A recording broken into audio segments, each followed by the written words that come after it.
Hey everyone, Sirturmund here again. So a couple days ago, I mentioned to you all in my community post how I want to start dipping into a little bit more of like meme decks, right? And you kind of saw a little bit of that yesterday with that Telsi, Anaka, Atakan combo, which I'm sure you all love. It was very fun. But then I realized I actually haven't reached Masters yet. I've been kind of messing around so much in Diamond, playing so many different decks. So before we go all in into meme territory, I probably should reach Masters. So this video and the video tomorrow are gonna be playing more meta decks as we try to get to Masters. Today's video is gonna be Gnar Jarvan Warden of the Tribes. It's nothing new for you all. You all have seen Warden of the Tribes all over the meta for the past month, 2 months, ever since he got buffed to 8 mana. Like, this card is absolutely nuts and completely warps how the meta kind of goes around it. This version is probably the best version out there, playing Demacia and playing Freljord, because you just got so many good tools from Demacia, including the single combat and even the Cataclysm,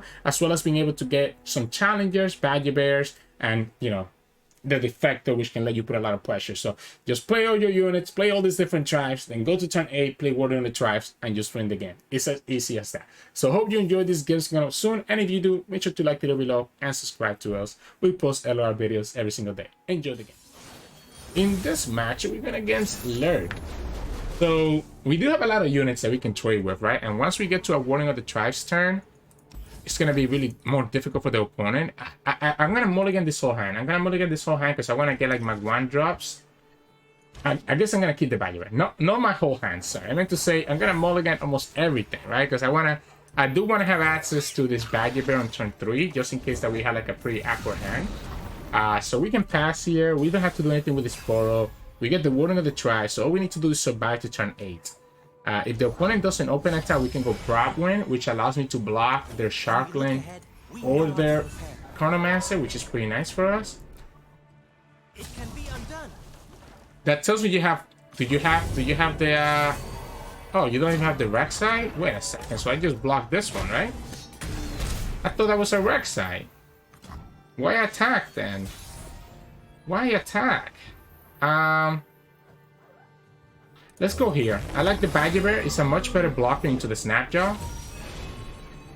Again, we don't have to trade none of my units just yet, because we can always give this the Darkening Spear later, allow me to trade into something else. That's just Snapjaw. There we go. So we can trade here, because there's a chance that we could have hit an equipment here that didn't give us any health, and you know, like, that's a realistic thing that could happen. Sky Splitter plus the Darkening Spear. What if... Because I want to block this one. But I also feel like I can actually just keep a bunch of units. I guess I can just trade, right? I can just trade.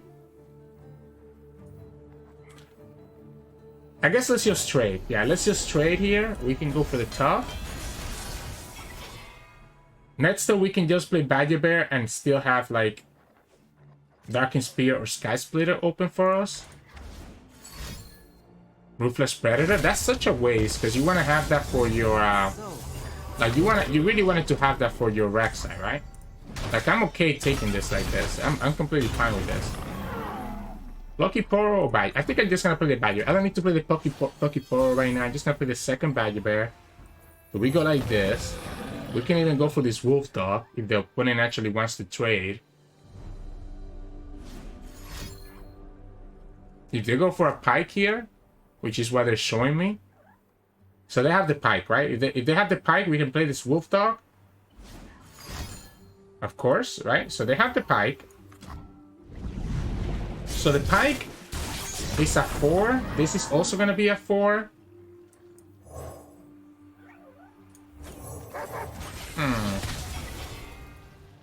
We could just kill this Pike right now with the Sky Splitter.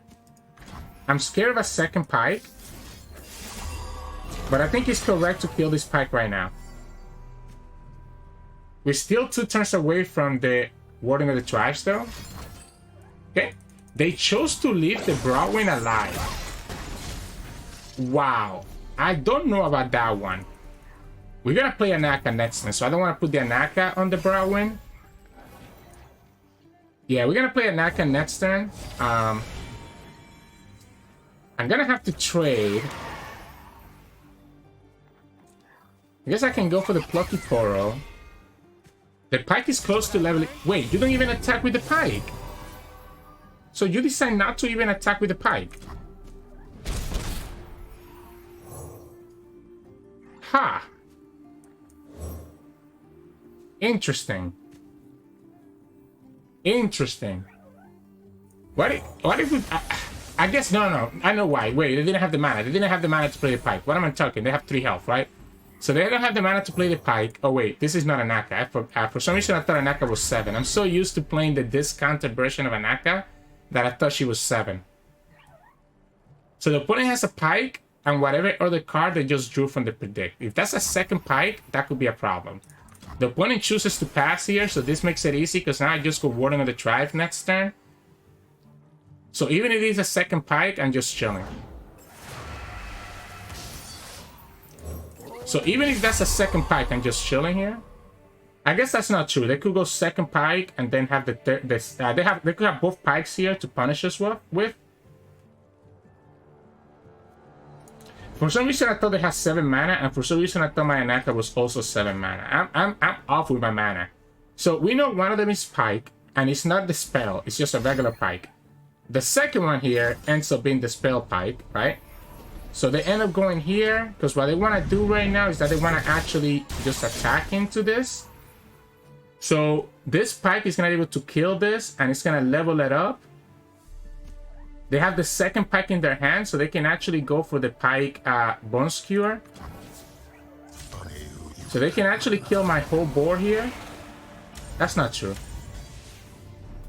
Yeah, they get to kill my whole board here, right?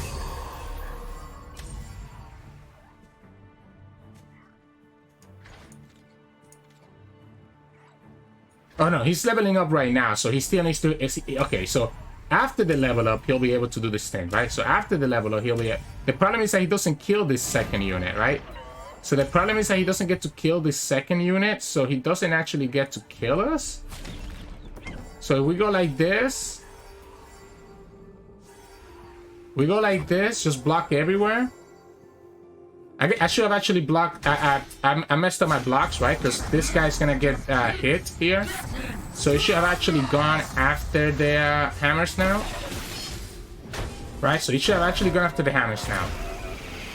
The problem that the opponent has here is that they cannot beat us here anyways, even with that second pike. I've been playing really messy this game. So don't mind me, but yeah, you can't beat this. Even with your second pike, you can only do 7 to these units. And you can't really deal with these overwhelms. Alright, so I know exactly what you have left, and what you have left is a second pike. And the second pike cannot kill these overwhelms. No, it doesn't matter what you have.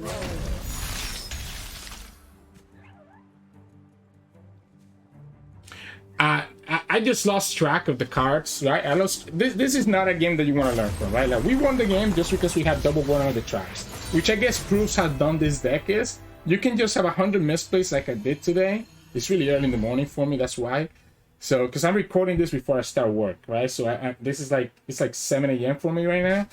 And like, even with all my misplays, and my camera lost focus. Even with all my misplays, I just play Warden and I just win the game. So GG's. In this match, we're going against LeBlanc and Volibear. So the opponent has just going to ramp up to that Volibear. They have a lot of good value here. This Harshmans is important, but I think we just need to find our Warden of the Tribes, because I'm going to need to have my units just be bigger than theirs, right? So we didn't get Warden of the Tribes, even though we mulligan everything away. It's going to be a race of which one of us can make like these big units, right? Because the opponent's going to have their Volibear, the opponent's going to have Ron, we have Jarvan, we have Glacial Serum, we have Gnar. So we do have a decent hand at least. Which is good for us. Yeah, so the opponent gets the LeBlanc, which allows them to kind of just copy whatever units, right? Let's go for the Fisher Whack. Here. What a treat. We'll let them hit that. We'll go for the Gnar next, and then we go Glacial Saurian. The Gnar lets me have access to single combo Sky Splitter, so I'm gonna go Gnar here. If the opponent has a harsh winds, that's the only punish to this attack. So I have to be a little bit careful.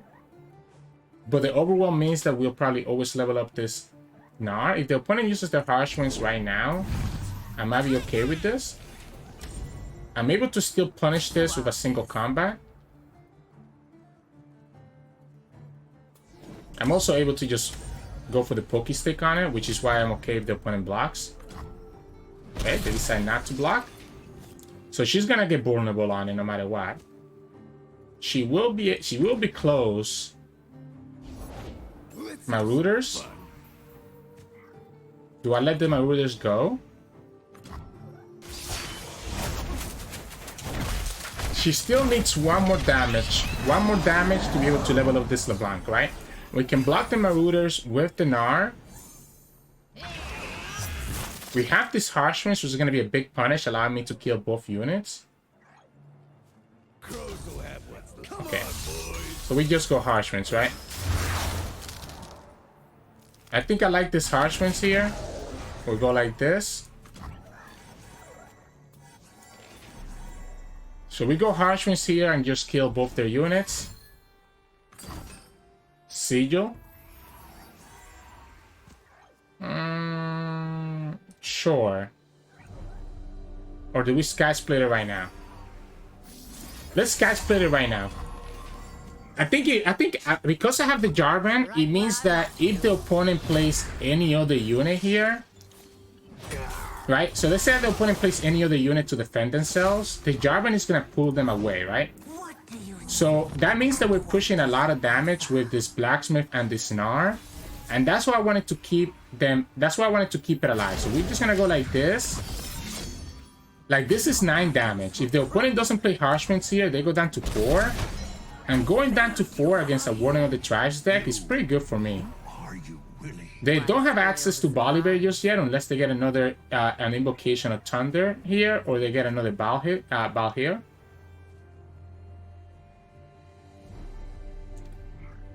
We have this Wallop. Like the scary part here is gonna be. Yeah, okay. Well, the scariest part was gonna be their stuff, their Volibear, but they don't even have that. So they're just gonna choose to try to kill us with these Marauders.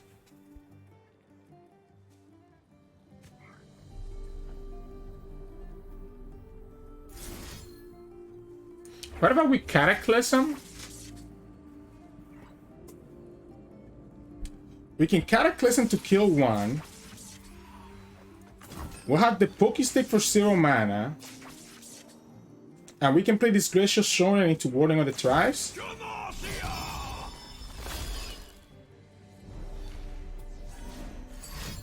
Elixir? Okay, so the Elixir means that I'm forced to play this single combat here, right?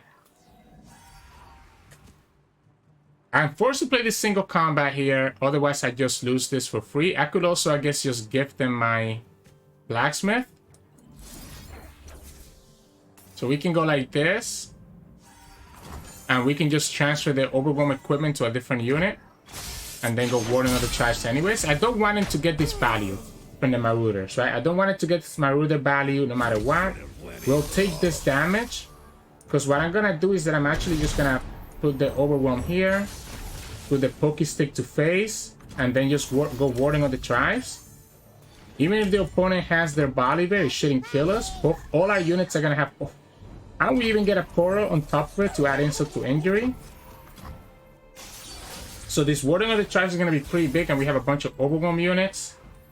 We go here. So even if they have the Volibear for 8 mana, it shouldn't be enough. They could have like a reputation hit somewhere in there. Let's go ahead and kill this like this. Put it in the end so that the opponent is forced to yeah, so we go like this. A Harsh Winds can slow us down and give them the level up on the LeBlanc. But it means that a single Harsh Winds is not enough, because I pulled this one, right? I pulled the non I used the Poro, which is the non-overwhelm unit, to pull one of their blockers. So the Harsh Winds is not enough, even if they have it. So there you go. We have to raise them down. I have played against this player before, and they do play like Ron and like obviously it's just Volibear and a Telsey deck, and they do play harsh ones, so that's why we kind of have to raise them down, which ended up working out. So GG's. In this match, we're going against Janna and Seraphine. So we're going against Jan. Wow, this is interesting hand, right? This is an interesting hand. I'll keep the Lonely Poro. We'll go for the Almond Hawk. We'll go for the Lonely Poro. The Anaka, we don't get to play Anaka anytime soon. I guess unless we get the Broadwind. I like the Jarvan because the Jarvan is going to be difficult for the opponent to deal with.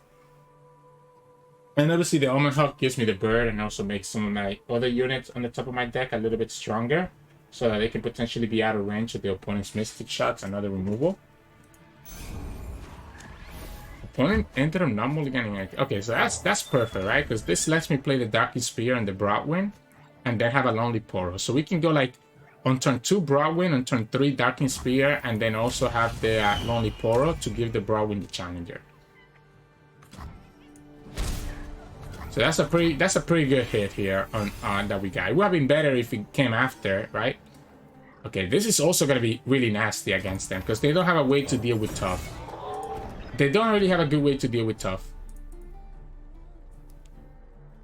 I'm just gonna throw this down. If you want to kill this now, be my guest. If you don't, then I'm just gonna put the Darking Spear on it. And I think I still like this. Oh, well, I guess.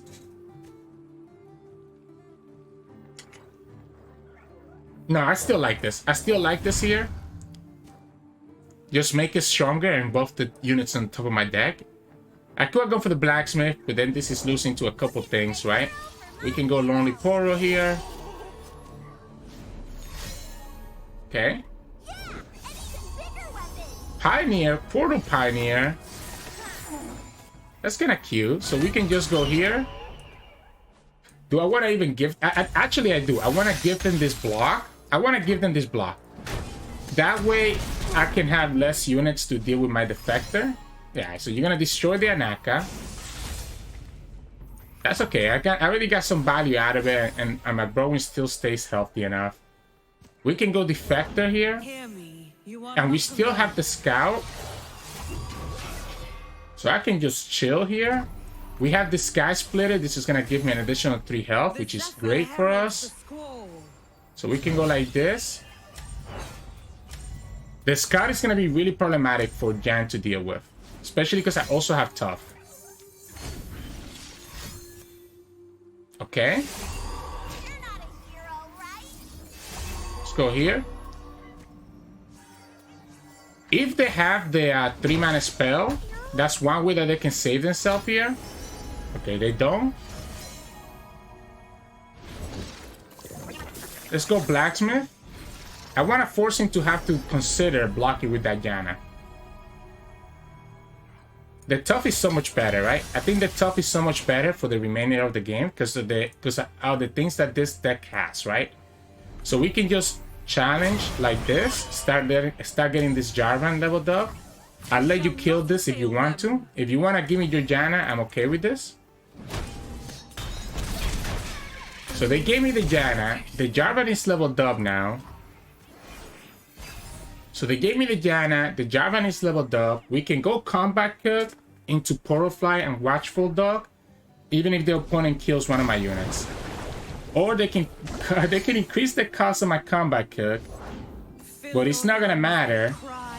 So we can go like this. And we're gonna just go right here, just have these big attackers.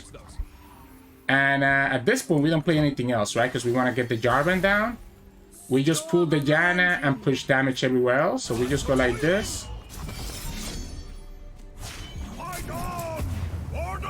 So the Janna stays alive, but I mean, this attack is so big that I think he's gonna have a hard time dealing with this, right? This is 5 health and barrier. This is 6 health. This is 5 health and tough. Regardless of what removal you have, you shouldn't be able to stop this, especially when you're wasting your mana on formulas like this. So yeah, this and the Jarvan is leveled up, right? So going forward, we have access to just those free cataclysms. Yeah, this deck is pretty ridiculous, even when you don't get Warning of the Tribes, as you see right there. So, GG's. In this match, we're going against Jax and Ornn. So, just all equipment, of course. I think we actually just beat them, though, with the Warning of the Tribes, don't we? I might even keep this Harsh Winds. I know the Broadwind doesn't advance our Warden, but it does let me kind of like challenge some stuff. We have the Poro already. We have the Warning of the Tribes in our hand. We have double Warning of the Tribes. Okay. Sure, let's go for the Lonely Poro. I don't need to wait because I can just play out this Broadwind anyways. I just don't want to get punished if I get like a 3-drop that I want to play on turn 3. So that's why I'm going to go ahead and do it this way. Go ahead and attack for 3. If you want to play catch and kill my Broadwind, that's fine with me. Okay, that's not a catch. Like, this Harsh Winds is going to be good so that we don't die before, and there we go. Just like how we talked about, right? We were going to get that 3-drop right away. Let's go with the Pot of Pain. That means opponent is forced to use this Forge here on the Jax. Are you going to kill the Challenger then? Okay, so you're going to kill the Challenger. Fine. We can go Affectionate Poro. We can keep this Harsh Winds. We have this Very Nice, which is just going to blow them out. So we can just chill here. We don't need to do anything else. We just go Screeching Dragon next turn or Harsh Winds, whichever one we think is better. The problem is that we don't have any play for turn 6, 7. I guess for turn 7 we can have the Very Nice. So we don't have a play for turn 6, right? We don't have a play for turn 6.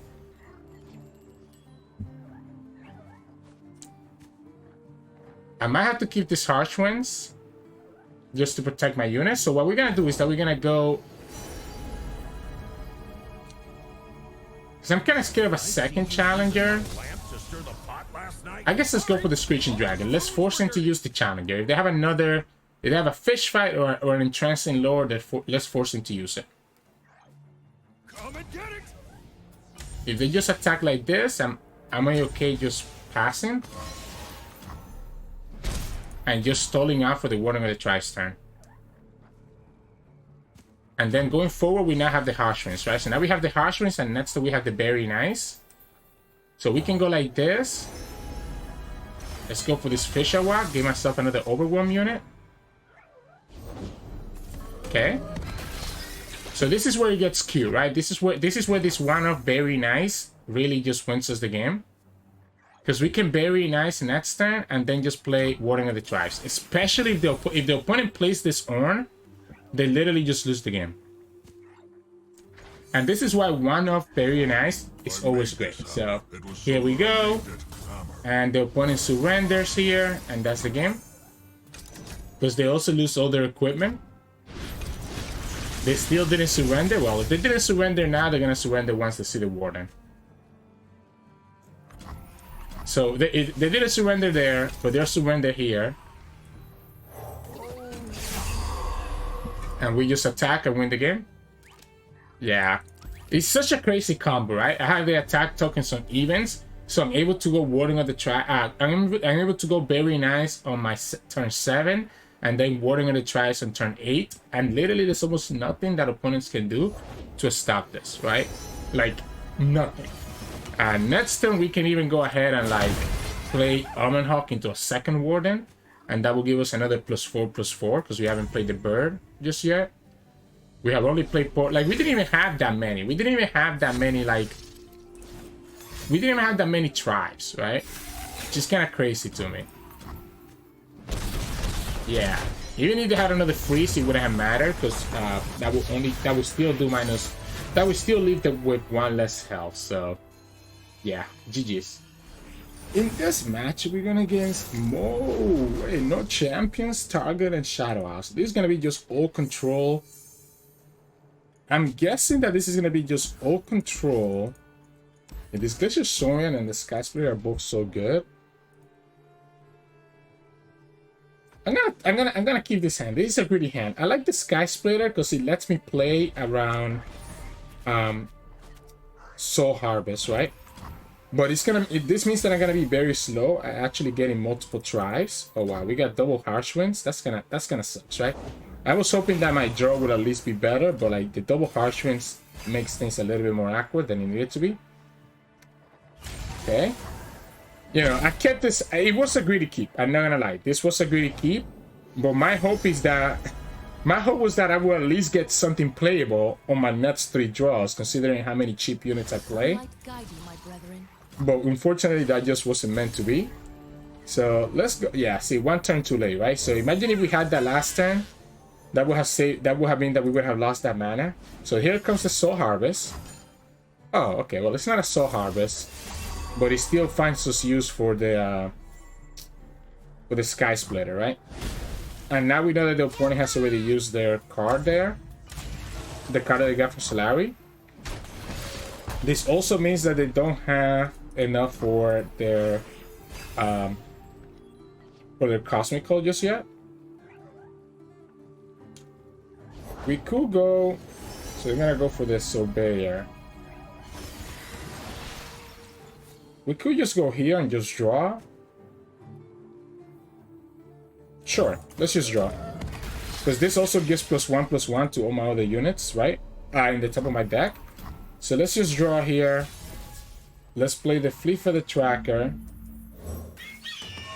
Into the Browwind, into the Blacksmith. Opponent has 8 mana, so they probably want to play their Cosmic Call this turn if they have it. Okay, they don't go for the Cosmic Call. I guess we also don't have to actually attack. We can just like chill and just wait for the big Warding of the Tribe turn. There's a couple of problems that I have with that.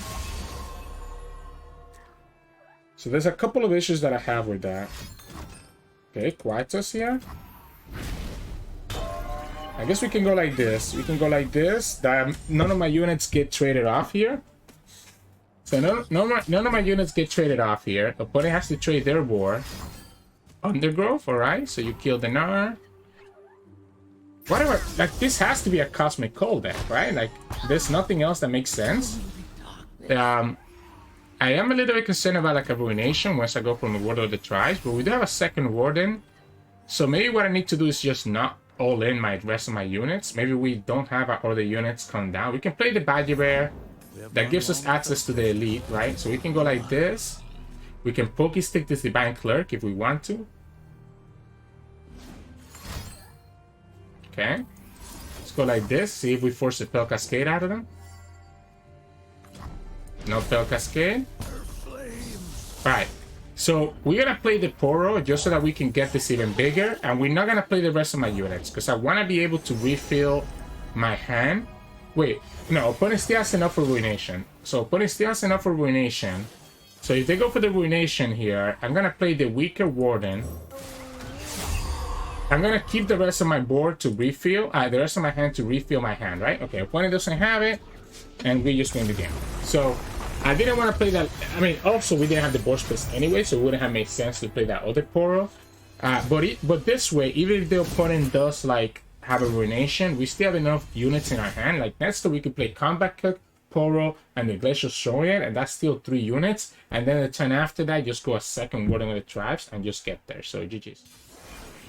In this match, we're going against Heimerdinger with Targon. So this is going to be Cosmic Call, right?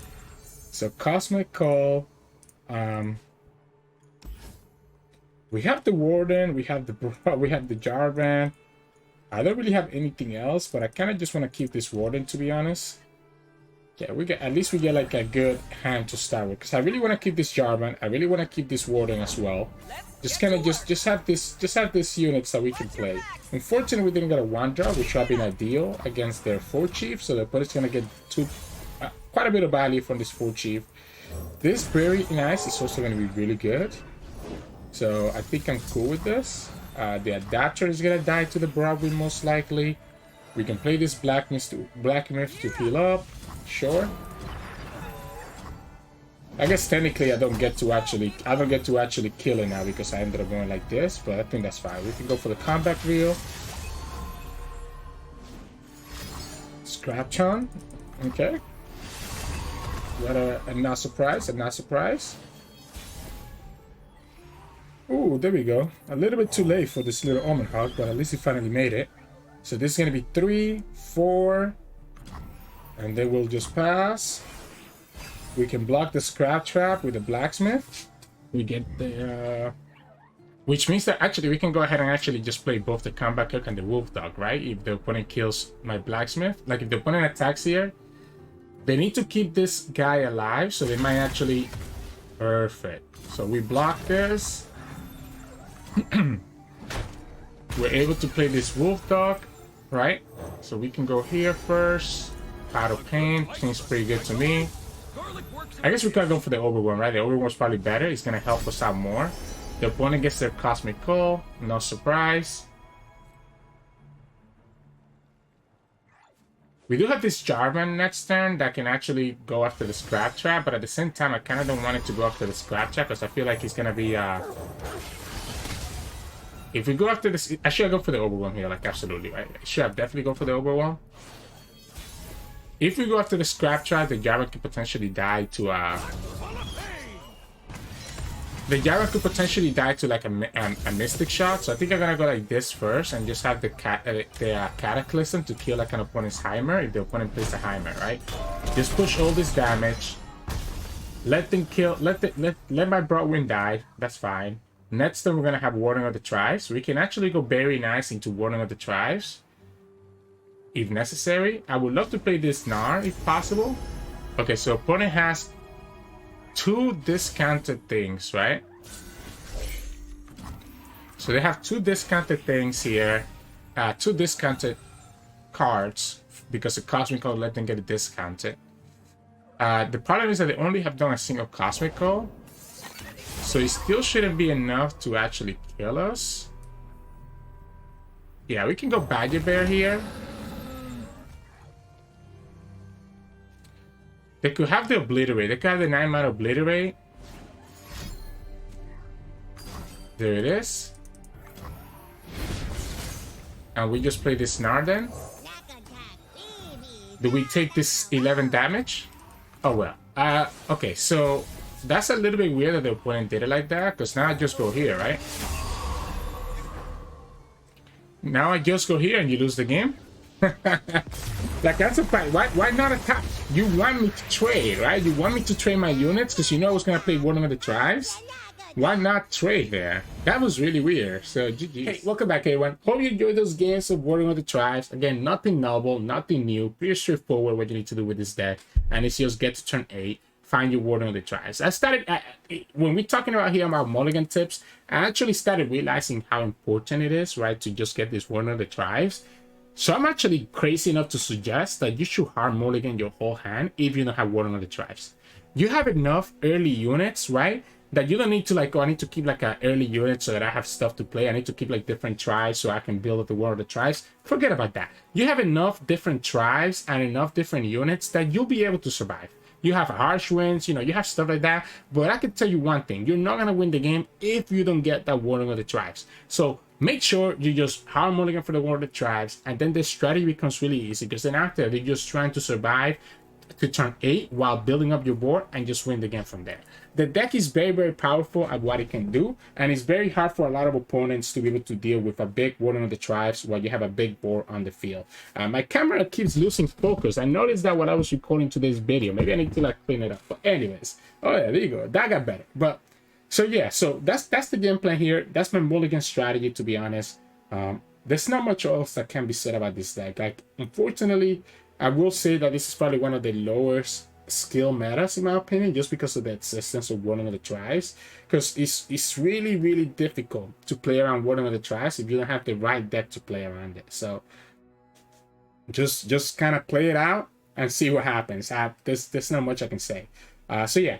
Again, we do one meta deck today. We'll probably do one more meta deck tomorrow as well, since we're leading up to the Runeterra Open anyways, as well as we can get to Masters, and then we'll go and actually go through your recommendations so that we can start playing some meme decks again, just like we did yesterday. So hope you enjoyed today's video. If you did, make sure to like the video below and subscribe to us. We post LOR videos every single day. You can also find us on Twitch at Sirturmund with Shing every now and then, and you can also find us on Discord and Twitter. The links to those are both in the description below. Thank you so much for watching, and I'll see you all again tomorrow.